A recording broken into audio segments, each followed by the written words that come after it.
Pero di ako wala sa buhay hari, bro. Yan ang lagi mong tandaan. Oo, par.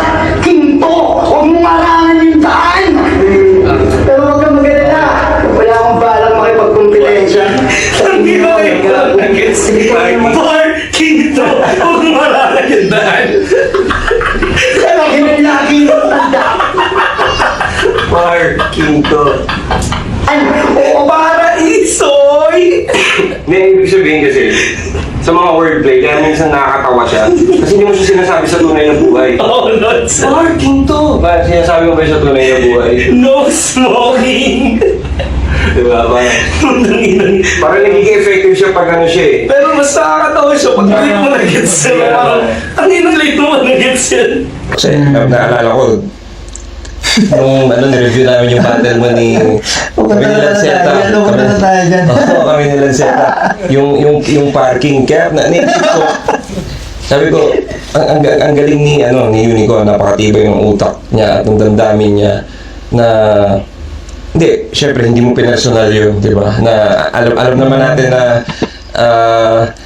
you have to take it with a grain of salt, lalo pag si Lanceta yung nagsasabi, di ba? Hindi, alam ko yun. Paano mo tinanggap yun? Sige nga, kwento mo nga sa amin. Para kasing ano yun eh.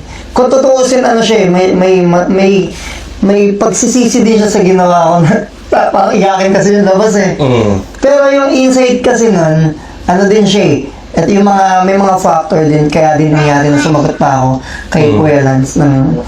Though, tingin ko naman, aaminin niya din na medyo sumobra siya dun sa... yun. Alam, magulat kasi yun si Lance eh. Alam mo naman, kahit anong sasabihin nun para... Pero dun sa bagay na yun, unang factor ko kasi dun, laban namin ni Zaki yun eh. At sa tournament ako, tapos ang ginawa ni Zaki kay Poison, may acting tayo na, ni-UP niya eh. Tapos ako yung susunod na kalaban ni Zaki. Tapos pressure, stress. Tapos biglang pagtatawanan na ni Kuya Lance. Tapos isa pang factor dun, bukod dun sa stress at sa pressure, kaya ganun. Ang ano talaga, nung nag-uumpisa pa lang kasi ako, ang pinaka tinusundan ko din talaga si Lanceta, si Invictus. Sila yung lagi kong pinapanood. Kaya nga, wordplay din yung pinaka ko dati, yung pinaka weapon ko. Kasi sila yung napapanood ko. So, the way na yung idol mo, parang tinatawa ng idol mo, medyo masakit din yung may kulot siya.